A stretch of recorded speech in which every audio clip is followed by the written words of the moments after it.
Gulbarga Lokayukta team ने corruption के खिलाफ एक्शन लेते हुए एक अधिकारी को रंगे हाथ पकड़ा। ये पूरा मामला ग्राम पंचायत कुमसी का है, जहां बिल कलेक्टर मल्लिकार्जुन पर गंभीर आरोप लगे हैं।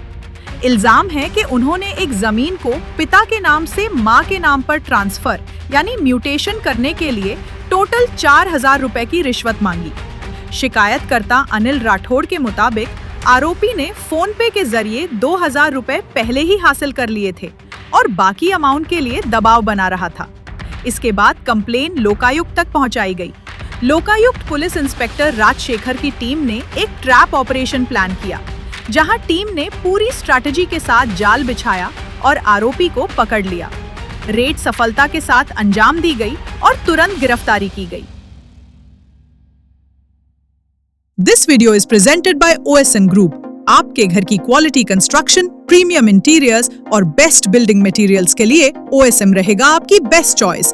फ्री कंसल्टेशन के लिए जरूर विजिट करें OSM ऑफिस।